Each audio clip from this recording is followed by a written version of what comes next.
Hey, party people, and welcome to the live recording of our Young Screenwriters podcast.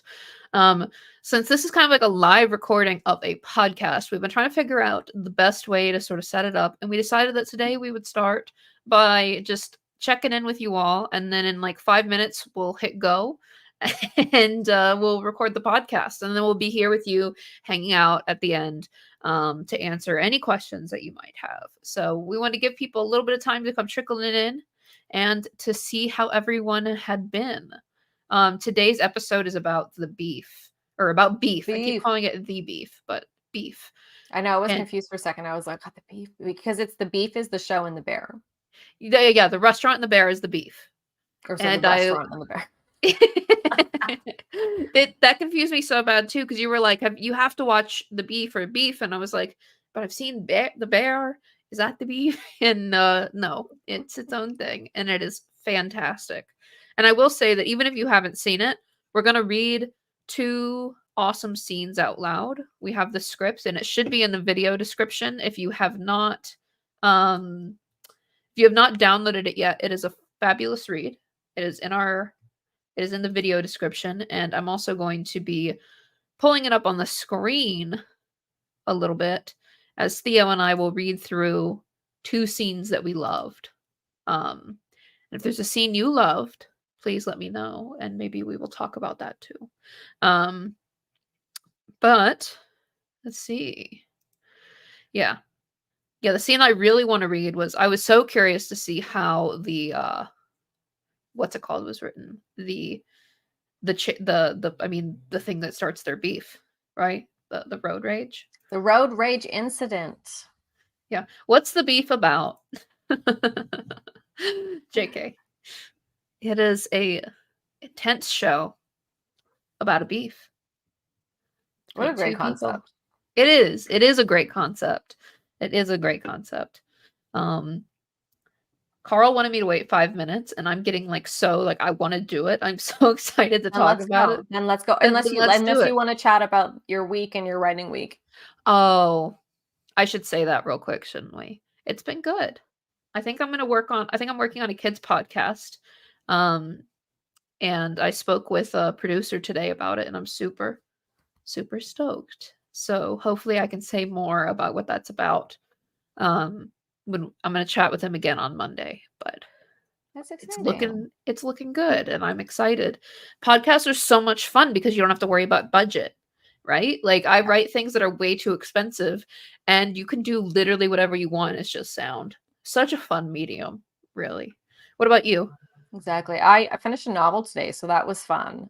Because my rule to myself was that, okay, if you finish this one, then you get to go back and start revising the last one. So that's really exciting. And then on Sunday, for anyone who doesn't know, we've been doing a write-in on our Discord, which has been a lot of fun, where we chat and we write. It's been really fruitful for me because you have built-in accountability, because people are there and you have to announce how much you've written. So the first session, I wrote a treatment. Last week, I wrote my entire outline.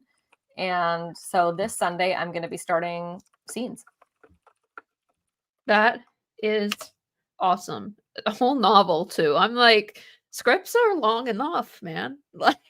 Yeah, my writing output's been really ridiculous over the last year. I don't even know. So I've lost my mind. It's awesome though. Congrats on finishing it. You'll have to tell me about it sometime.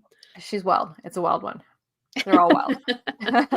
Yeah. So that's on the Discord, by the way. So that there should be a link in the description, so you can come in on the Sunday write-ins on Discord, which are at 10 a.m. Sunday morning. And that's why I haven't been there. You can do it. I have faith that you can get up. I am so sleepy. I know. I need to be there, but and I will do it. I'm promising live. Everybody here can provide accountability for me to be there. I'm promising live.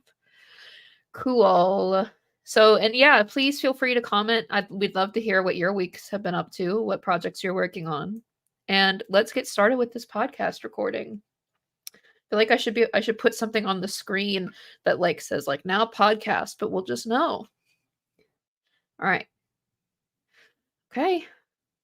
Welcome to the Young Screenwriters podcast, where we have a fun conversation about screenwriting and we encourage each other with ideas and notes and hopefully some great advice.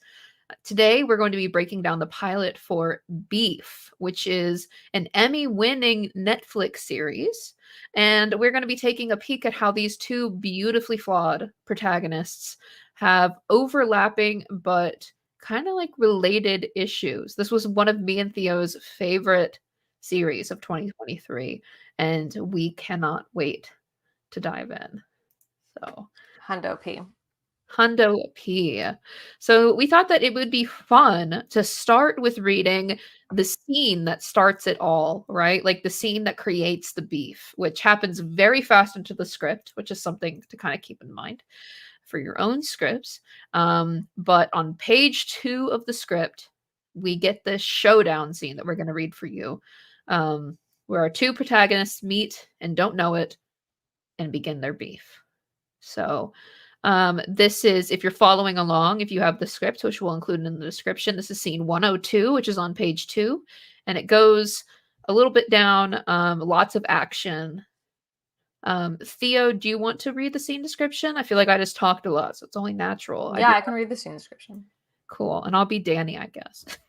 Perfect. All right, so let's get into it. The one thing I want to say before we get into this is what I really love about this script is that they have such a fascinating hook right in the beginning with this guy trying to return a cart full of hibachi grills. Yeah. I And love that. and it's like, we can get into this in a moment, but at first you're like, is this guy like scamming? Like, did he buy them on a coupon and now he's trying to get full price back? Like, what's the deal? And the reveal that happens later in the episode is just chef's kiss. It's such a twist, and we'll definitely get into that in a moment. Oh, right. Okay, so we'll start with scene 102. Interior Danny's truck / exterior Forster's moments later. Danny sits. He sighs, starts the truck, puts on seatbelt. There's always fucking something. The ominous score swells as he starts to pull out of his spot when the score is abruptly interrupted by an unending honk. Screech! Danny slams on the brakes. A white SUV with tinted windows holds its horn, the honk blaring indefinitely. Danny looks back over both shoulders, incredulous. Vroom! The SUV drives off. Honking ends. Finally, silence. But then in the distance, far enough to not make out the driver's race or gender, a middle finger flies out the SUV window. Beat. Danny debates what to do. Ominous score roars back. Skirt! Danny pulls out and lurches after the SUV. Interior Danny's truck, exterior Valley Street, moments later. Danny's truck zips down a street, snaking through lanes, the SUV just ahead. Honk, honk, honk. He hits the horn and punches the gas, trying to pull up next to the SUV when it swerves into him. He veers out of the way. What the fuck, man? The SUV squeals off. Oh, you want to play then? Okay. Danny floors it, trying to catch up. Red light. Danny grips the steering wheel. Fuck it. His truck bursts through the intersection, careening around cars, braking hard. A sonic shitstorm of screeches and honks. Clang. 2 hibachi grills fly off the back of the truck. Interior Danny's truck / exterior residential streets moments later. Hot on the SUV's tail, Danny streaks past quiet houses. The SUV barrels down suburban streets, its window rolls down. Splat! A Starbucks cup explodes on Danny's windshield with other trash. Not missing a beat, Danny flicks the wipers on. He swerves to the left to get a peek at who's driving. Show your fucking face. Honk! An oncoming car forces him to jolt back into his lane. Pedestrians look over, concerned. Sunglasses, hat. Danny scrambles to cover his face. The SUV slams to a halt at a stop sign as a car passes. As it turns right, Danny's truck leaps onto a corner lawn. He rips up a flower bed as he races to block the SUV. The truck cuts off the SUV. Danny looks back to catch a glimpse of the driver, but the SUV reverses into a J-turn, destroying the rest of the flower bed. Honk, honk. Danny punches his horn over and over. Fuck you. You fucking... Oh, shit. Danny's face falls as he sees the back of the SUV reversing full speed towards him, clearly intent on hitting his truck. Danny braces and squeals, terrified. The SUV stops, honks like a last laugh, then zooms away. The owner, Farouk, runs out, distraught over his flower bed. No, no, no! My flowers! Danny quickly rushes off into a side street. Interior Danny's truck / exterior residential streets later. Frustrated, Danny slowly drives through a less busy part of the neighborhood, looking for the SUV. Come on. Come on. He passes a house garage door closing. He catches a glimpse of the white SUV inside. As Danny slows to a stop and stares at the asshole's house, title card, BEEF. Nice job, Theo. Yeah, I love this. It's so good. Sonic Shitstorm, as Carl just Yeah. pointed out. Excellent, right? Like, it's just there's so much action happening, and it kinda sometimes people don't want you to write out this is almost a fight scene, right? And Yeah. sometimes people don't want you to write out full-blown fight scenes in your script is sometimes the advice you give, but then this serves as the counter of that, right? The here the fight scene is so beautifully showing off their flaws, both of these two characters, even though we don't know who the other one is. It's showing both of their flaws. They're both escalating this. They have time to walk away constantly, and the whole thing is just escalating from a middle finger to driving away to throwing trash out of the car to destroying people's truck like flower beds to pretending like you're going to get hit by this person. It's just this beautiful scene that really showcases the flaw that they're going to be grappling with and is the inciting incident for the entire show. Right here, page 2, we Page get 2. what's going to launch this entire series. And it's So, intriguing, right? yes. Because you're thinking, who are these people who are so broken that they are reacting this heavily to road rage? So you're immediately wanting to stick around and say, okay, I need to watch this because these people are unhinged. Unhinged, absolutely. It's my So, favorite trait in other people. yes, and other people that I don't have to deal with love unhinged. If I have to deal with them, that might be a little different. But yeah, and also there's a lot of when you read the script and when you watch the show, there's a lot of little moments in here that are really layered sort of what is it? When you set up something. Anyway, Yeah, yeah. setups and payoffs. Yeah. Yeah, little foreshadowing. Yeah, little foreshadowing things like where he's at the parking lot of Foresters, which is the place that she ultimately is trying to get a deal to have her business, like her plants sold in Foresters, which is like this grocery store. We also had some nods to like the hibachi girls flying off the back of the truck. Like we never lost track of where we'd been and where we're going and like the kinds of people that they are. And it was just, God, what a great moment that this inciting incident is something that showcases their flaw so beautifully, that both of them have this rage. And the way it reads is very cinematic, which I think is really important. When you read something like this and you can feel it and experience it like you're watching the show, and if you put these up side by side with the show, I bet you it would be fairly similar. Yeah. That's what people are looking for in a screenplay, right? Like it's not about having beautiful description. It's about understanding exactly how to showcase the vibe and the pacing of a shot with your words, like it's poetry. Absolutely.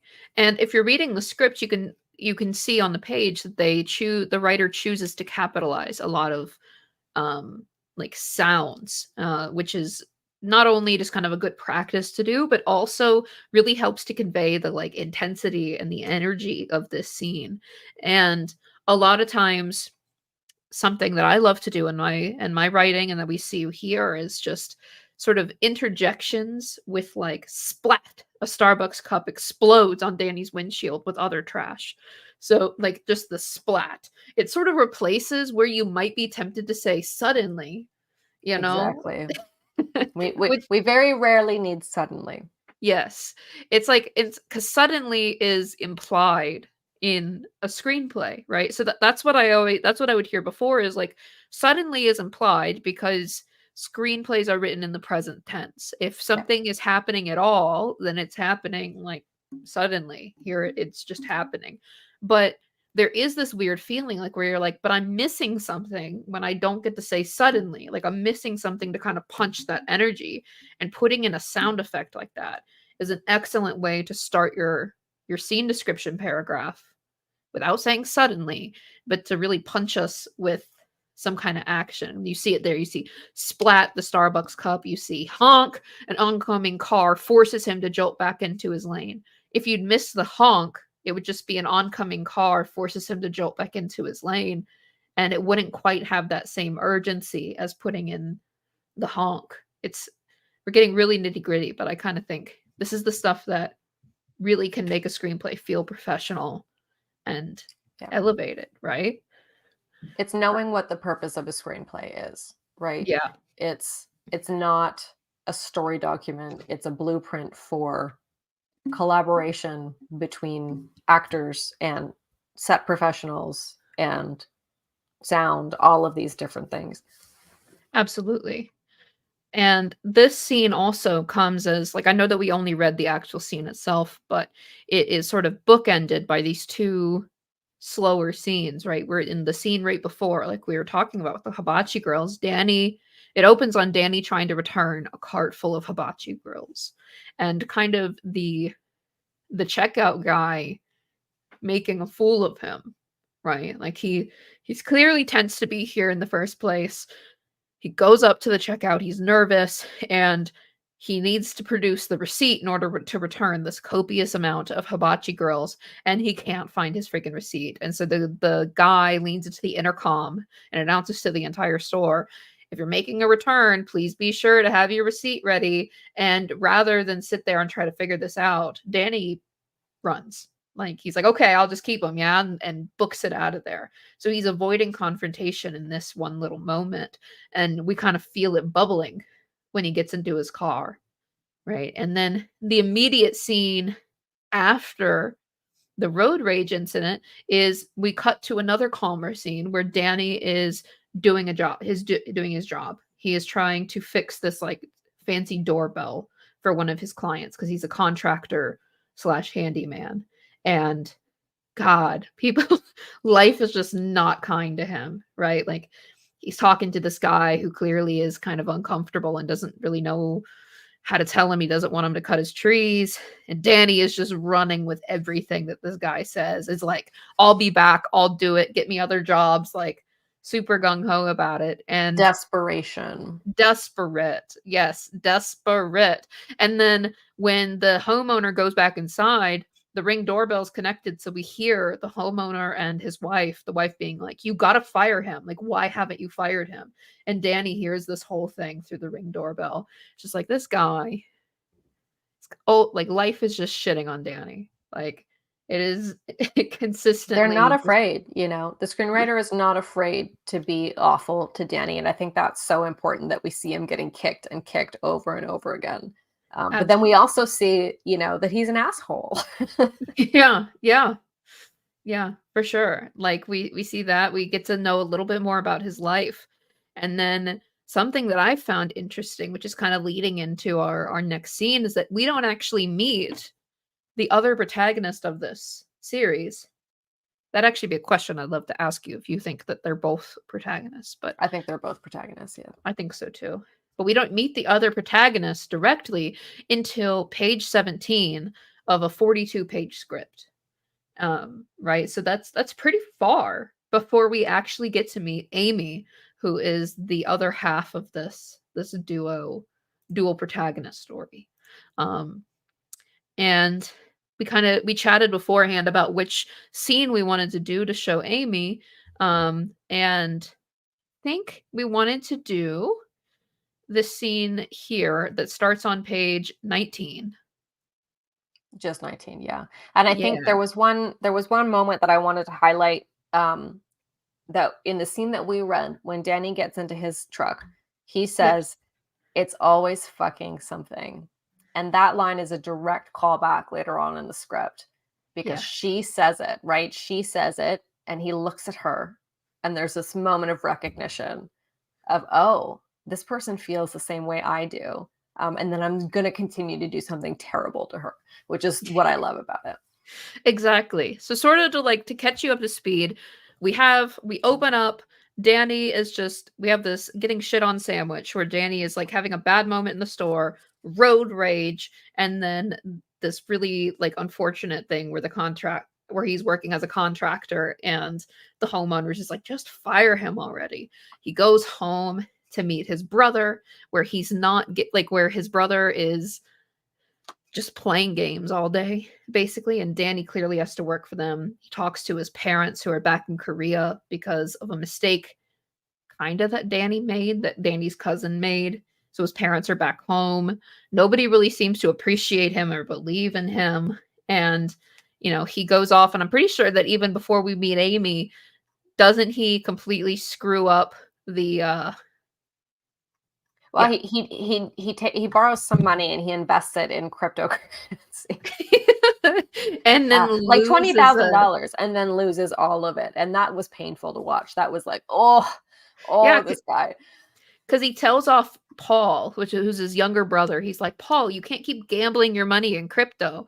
And then he goes to his cousin Isaac, who's a shady dude, lost the parents' motel, and he asks him for money, gets the money, and immediately invests it in crypto. We see it go up a little bit, and then we have this kind of mini climax for him where he's going back to the house that didn't want him to cut the trees, but he's going to cut the trees. He goes up there, he's in the tree. He thinks he sees the SUV from the road rage incident down the street. So he turns, it's not the same car, and then he falls out of the tree with the saw.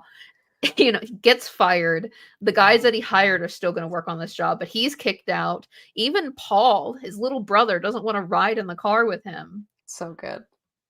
He said it's so good. The friend is gonna come pick me up, but then the Uber is like, Uber for Paul. It's a great way moment to end that scene. Absolutely. And then we see him kind of him calling, trying to get his parents a place, which is one of his main objective throughout the season, in addition to getting back at Amy, is that he really wants to get his parents back to the States. So we see him like just completely devouring these sandwiches. And we finally see the payoff for the hibachi girls. Do you want to speak to that for a sec? The hibachi. Well, and what's so great is that they show him with all of these lit hibachi grills in his whatever room he has them in, and then it just shows a computer screen that says, "What is the least painful way to die?" and instructions on how to use the hibachi grills to have enough CO2. But he chickens out. He has a moment where he's just like, "No." Yep. He decides not to. So he's sitting there. The CO2, the CO, is it a CO2? I don't know. Yeah. The carbon, the smoke detector's going off, and he is suddenly like, no, I don't want to die, and he tries to put out all the fires, and then the thing that kind of brings him back to life is this rage for being like, you know what? Wait a second. Let me look up who that driver was in this incident. And that's when we cut back to the other driver with Amy. This is one of the only changes, by the way, that I actually noticed from the script to the screen, was just the manner that they find out who the other one is and where the other one lives. In the script itself, he followed her home and knows where she lives, and then now is looking it up on Street View. But in the actual series, it's that he only gets the license plate, and he like repeats the license plate to himself and then runs a search for it online and has to pay like $75 for this little search thing to tell him who the driver is. It's Which is so great because it's another little kick in the butt. Yeah. It's another little thing that he has to pay for it. And then it mirrors when Amy is copying the number. They're both so similar and so different. But that brings us in to meet Amy, who is another delightfully flawed protagonist. And we wanted to jump into the scene at her place of work with at Koyo House. Koyo House. Yeah. So let's see. Let's start here. So I can do scene description, And you can be Amy, and I'll kind of be the people you bounce off of. Does that Okay, sound good? that works. Yeah. All right. This is on page 19, if you're following along, scene 120. Interior, Koyo House, day. Amy attempts to find a spot for George's gaudy vase. The plant store has a millennial minimalistic aesthetic. What do you think? Mia, white, late 20s, Amy's employee. I mean, there's no bad spot for it. Your husband is brilliant. Amy moves it to different areas. It is an eyesore in the calm, wabi-sabi energy of the store.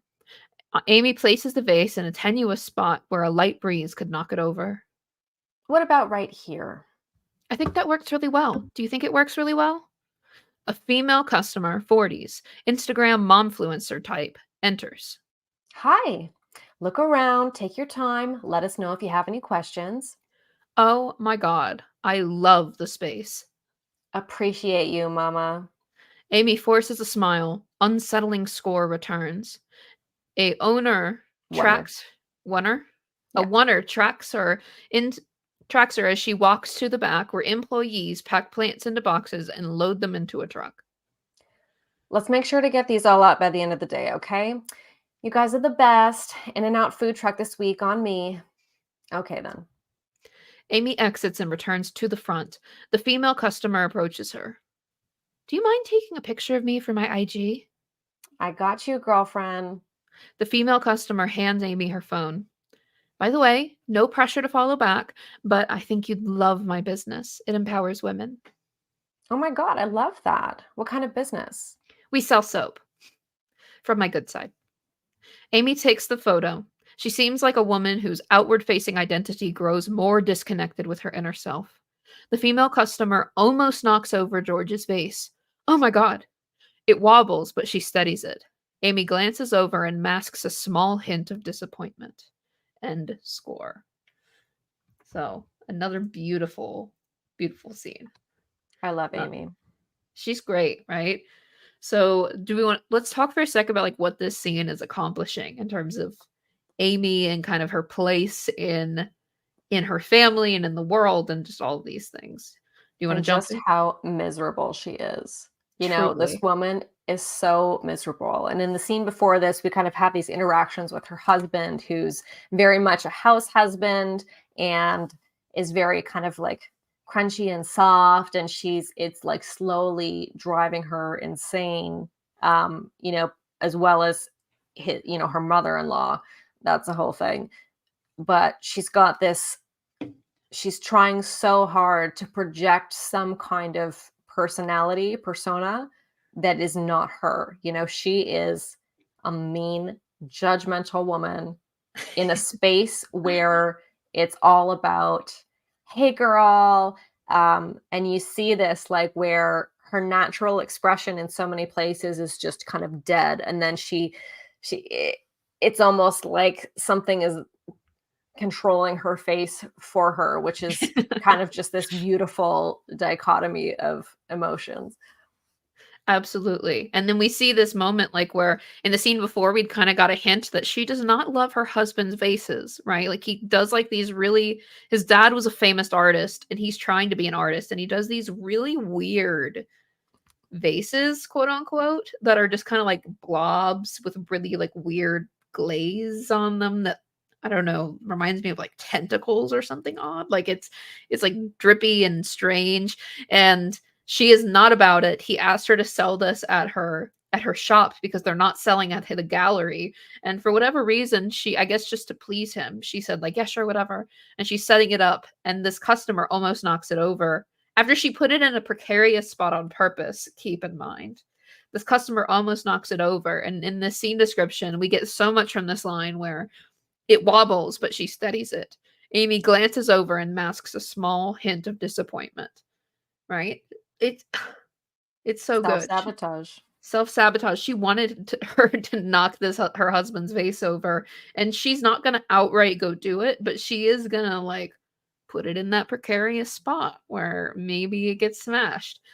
Again, it's her flaw coming through so beautifully. She just kind of like occasionally has these urges to break things, She wants which chaos. yeah, she wants chaos. She wants excitement. And that's something that we see that I'd love to read that scene, but you'd have to read it yourself with the the gun in the safe where she's, she's been trying really hard to get into this safe that for some reason, implying a previous incident, the husband doesn't want to let her into the safe. She finally manages to like hack the safe, and gets the gun out and is having a little moment with herself in this gun, which kind of shows her attraction to danger and like things she shouldn't be doing. And she lives this like very buttoned up life, but her Very flaw, privileged. very privileged. She worked very hard to get there, and but she's very privileged now. She just redid her entire house. Like, she drives a really fancy car, all these things in her life, but part of her is just begging for chaos and like terribleness. And it's so good. I love It's it. great to show like the contrast between her and Danny too, because he's living in like very nearly squalor, right? Like he's living in Yeah. a hotel room that he only has because of like circumstance, and has no money, and is everything he's doing with money is making things worse. Whereas Amy has a ton of money, and that is not making anything better for her. Like there is no way, and she's trying to sell this company to Forsters, so that she can spend more time at home. But it's very clear, like she does not want to be at home. That's not what she wants, but she feels like she's being pushed and forced in this direction, and she's losing control. And that's why she's in this chaos mindset, because everything in her life is crumbling, and she should be happy, but she's not. Yeah, absolutely. It's like they both have this flaw that appears in every single scene of like this kind of like a rage that can come forward sometimes, but it comes from such different places. And I think that that's what makes it so interesting. It's like Amy sort of like butting up against this perfect box that she's created for herself, but now she feels boxed in. And Danny, who's just so desperately trying to improve situations for his loved ones, but nobody appreciates him. Like nobody, they both want similar things. They both struggle with a similar flaw, but it's coming from such a deeply different place. I think that's what I love about this series in particular. It's so good. And this is the moment right here where Amy says, there's always something. And he has this moment of recognition. Yep. I'd love to read this scene real quick because it's so good, if that's okay with you. Yeah, It's one of the well, I guess last I can just see it. Yep, one of the last scenes is on page 33. It's called scene 133. And I'll read scene description. Do you want to be Amy? Yeah. And I'll be Danny. All right.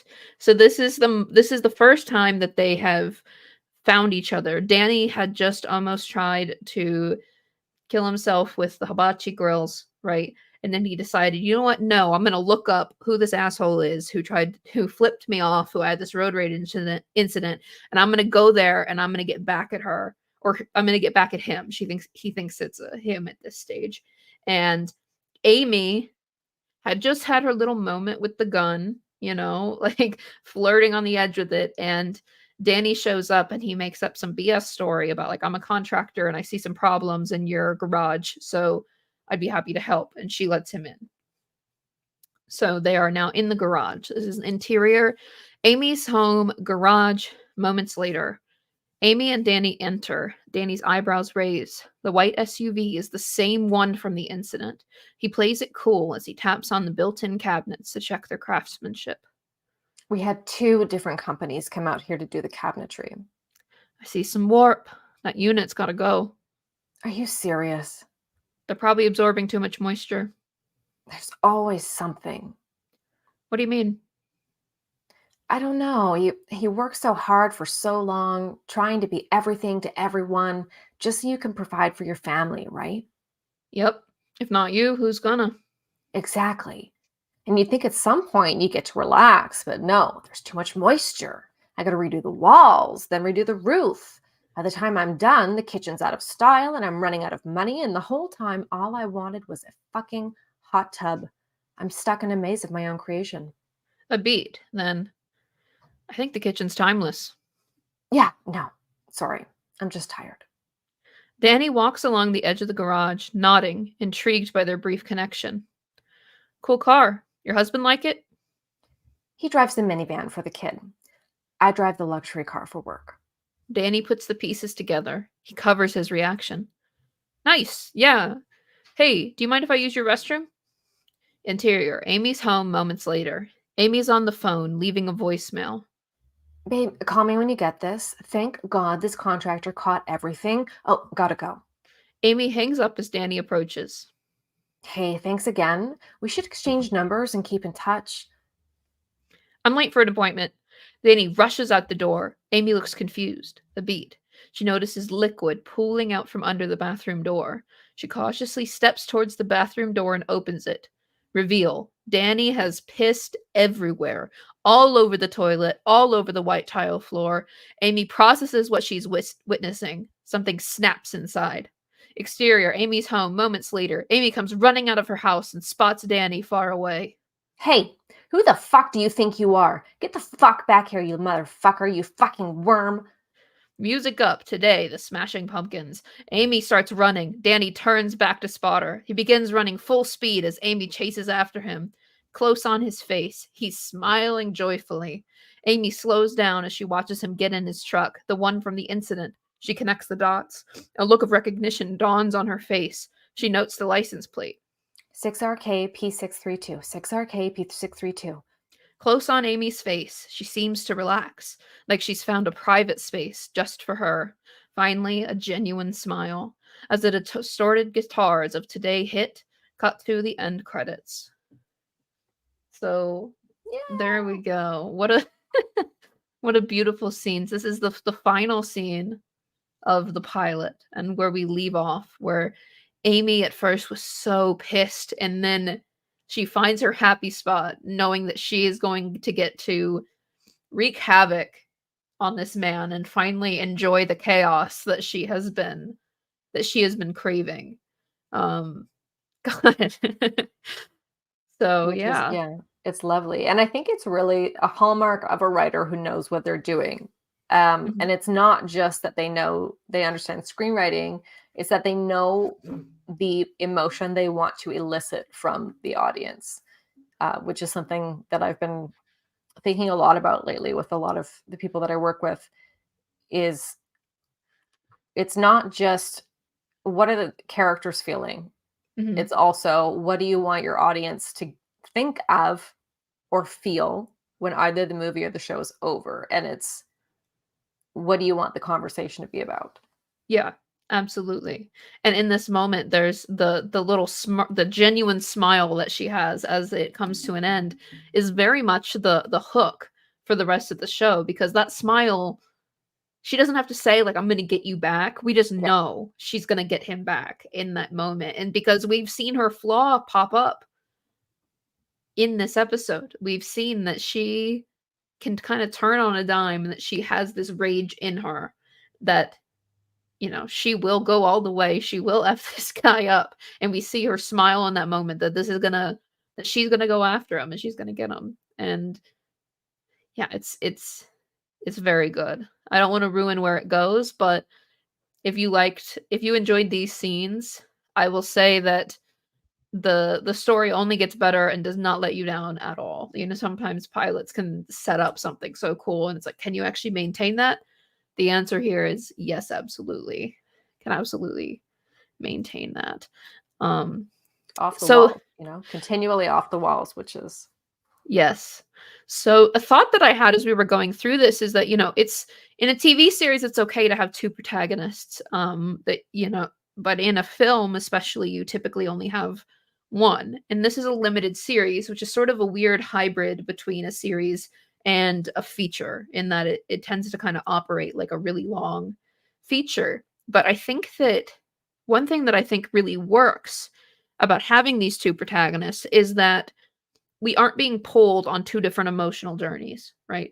This yeah. is something like where they are first so completely intertwined. It's a beef with each other, but then also their flaw is so deeply connected that we can be building towards a moment where they both realize it at the same time, which which we do. They both are kind of going to address it at the same time eventually.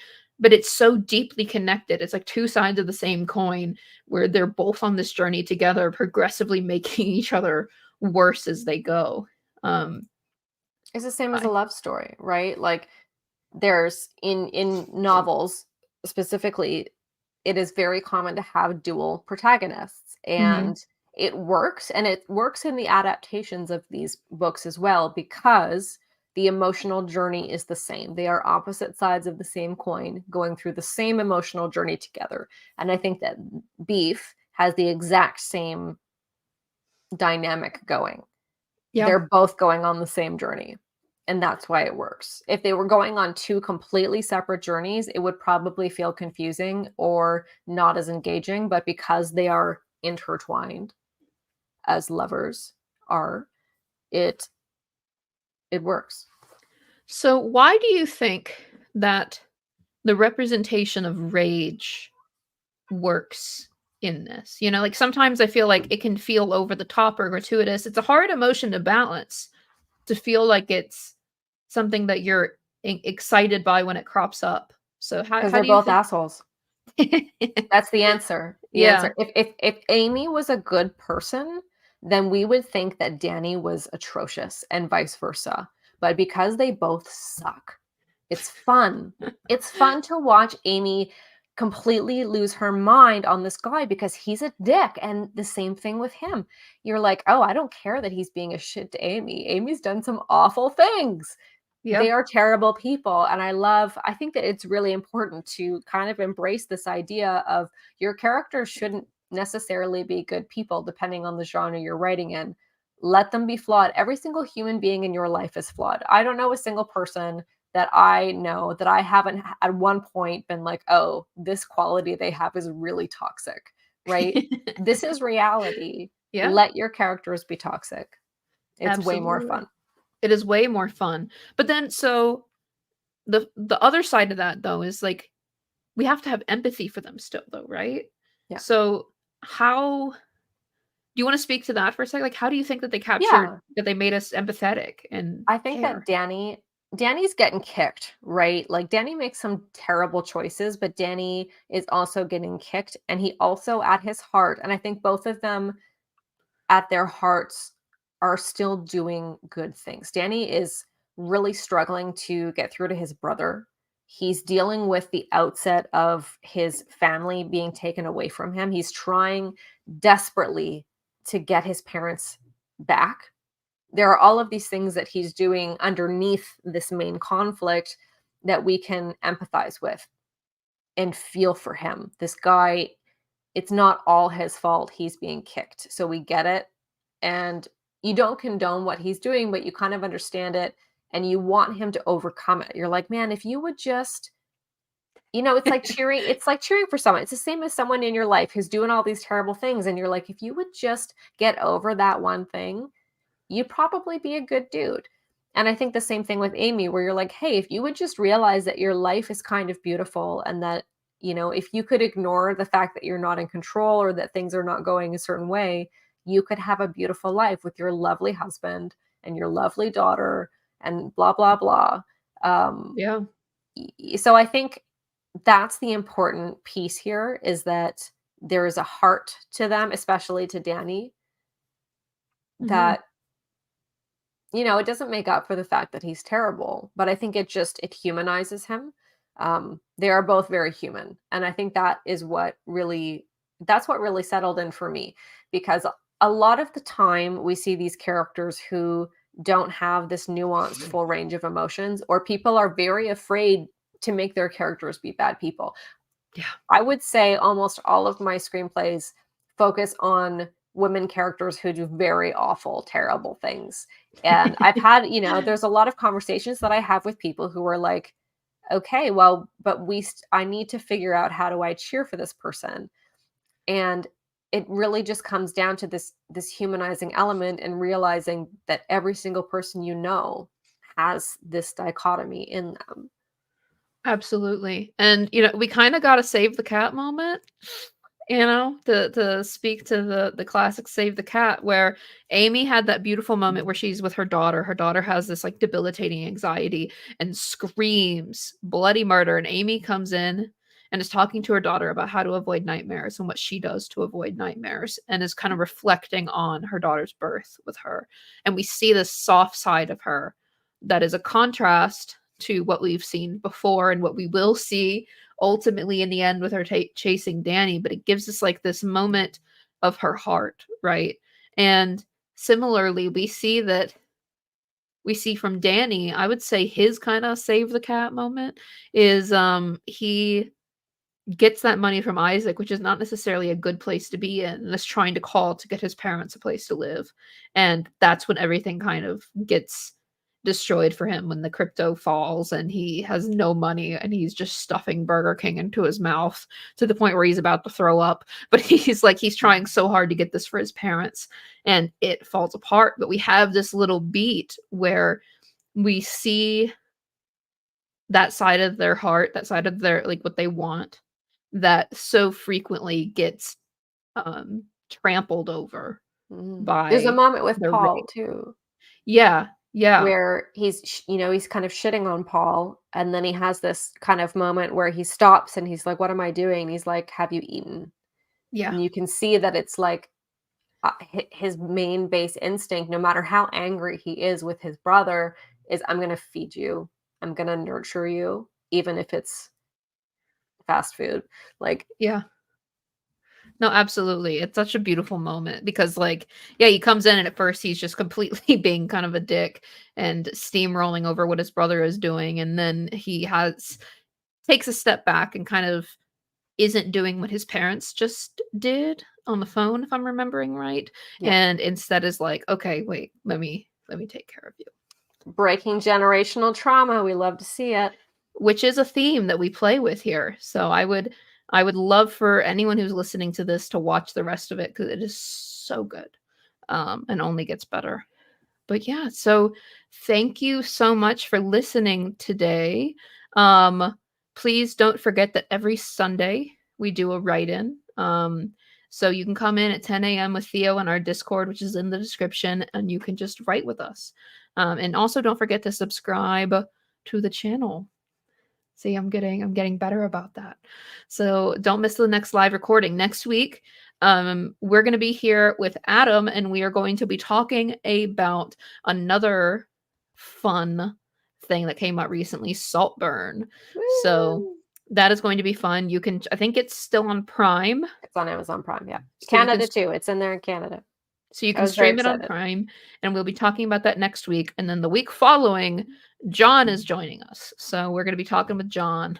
Um, and also, just as another little bookkeeping heads up thing, we have a spring writing lab coming up. So that is going to be a more intensive little writing group where sometime in the spring we're going to make like this kind of professional writing space with a limited number of people where we can meet every week, read your work, whatever stage you're at, kind of get ideas, bounce things off of people, get some more accountability. It's very similar to what we do in the Discord, but it's going to be much more intensive. So if you're like really wanting to finish something, that's going to be the lab for you.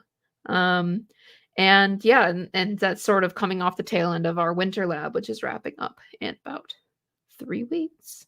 So thank you so much, everybody. Guess now we have a little bit of time now that we're kind of out of the podcast mode, we now have a little bit of time to just kind of take any questions that you all have. So this is something that we also want to do at the end of the podcast of like the recording live, is that since you're here, we can just kind of chat. So Jordan says, "Do we just go into the live on Discord?" Do you want to speak to that? Oh, okay. For the write-in, yeah. So the event is hosted in the write-in channel. So what will happen is at 10 or slightly before it, I will activate the event. So you will see the event, and so if you click on the event, it'll bring you into the channel. It's just a voice channel, and then basically anyone who pops in, we take a few minutes, we chat about what everyone's goal is for the session, what they're writing on, what they're working on, and then we do two kind of 25 to 30 minute writing sessions. It's kind of like Pomodoro method style. And then in between, we have a little chat about the work everybody got done, any questions, and anybody can provide feedback on and ideas for how to solve any problems, and then do another session and chat about it. So it's been really fruitful. It's been great for me. I've gotten so much done. Honestly, you would not believe what you can get done in an hour of writing time when you have Oh, accountability. I was trying to show you all how to do it and I accidentally clicked in. But this is the Discord if you've ever been here before. And so you just see the kind of like this stuff over here. We have the chat, blah, blah, blah. At the bottom of the Writers Hub is the write-ins. So at 10 o'clock, you'd click in there and this screen would have some like little boxes of people chatting. So yeah. Hopefully that helps and doesn't make it more confusing, but that's what the Discord looks like. So hopefully you all can make it. Let's see what else.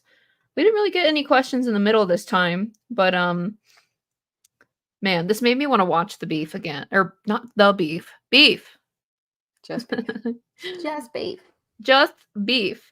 What can go wrong if you have two protagonists in a story? Thank you, Sylvester. That's a great question. Do you want to go? I think so. I think specifically, you're going to lose.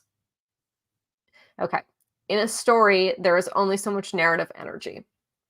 And if you have two separate people on two separate journeys, the narrative energy is going to go like this, and it's going to feel diminished, and you're not going to get that big moment in your climax that highlights it, right? I remember there was a movie I watched recently, and I cannot remember the name of it for the life of me. And it had 3 protagonists. And I remember watching it and thinking, okay, let's see what they do here, because there was a bit of intertwining. There was like ghost stuff happening. So I was like, okay, I see how this is going. And what ended up happening with this movie was that the climax fell flat because none of the characters got their moment, right? No one had this big, because a great character arc is a complete 180. And you need space to be able to achieve that. And when you have two protagonists who are not on the same journey, you don't get that. Now, I think what works really well with two protagonists is this dual protagonist role in a romance, because it's the same story, it's the same pathway. So it works. Like Dash and Lily, for example, which is a Christmas show that I really, really, really love, and I didn't watch this year and I regret it. Is really lovely because you're watching two characters go on the same journey on opposite sides. So when you hit that climactic moment, they're both there. They're both going through the same emotion. They're both having the same crisis. If they were not in the same journey, I just think it weakens the ultimate effect, and you don't get that catharsis or that drama at the end of the movie or at the end of the show. I agree. I think that the reason why it works, so like if you're going to do something that is like a limited series or a feature where it has a definite beginning, middle, end, it is really hard to have more than one protagonist if those journeys don't completely overlap, right? So like Amy and Danny are two very different people, but they have a journey that is very similar. They have a flaw that is coming from a different place, but is similar. And so when one goes deep into that flaw, it feels still connected to what the other one is doing. Like it feels like there's this balance of complexity versus depth that happens when you start adding more protagonists to the mix. If you have one protagonist, you can go really, really deep with that one protagonist. If you have two, you can't go as deep because you're making the story more complex. A way to kind of counterbalance that is to have it be that both of their flaws are connected and similar. So when you're going deep with one, it's contributing to the other, and having their interactions be so intertwined that that they're kind of like running parallel to each other, right? That they're mirroring. They're mirroring. And then this one in particular was really good because they're also each other's antagonist, right? So they're constantly forces them into conflict more often than not. They're not collaborating. They're having conflict, and that only forces when one does something to the other, it makes both of their situations deeper. It digs them deeper into the mud. So it's yeah, I would say so something that can go wrong is if you have protagonists who are just on completely different tracks, right? It's like completely different places in life and they're kind of just in each other's orbit, but not necessarily feeding into each other's drama. So, um that can be something that happens. Cool, cool, cool. Well, thank you so much, everybody. And we are excited. We will see you next week with Saltburn. All right. Bye, I'm everyone. excited. Have a great weekend, everyone.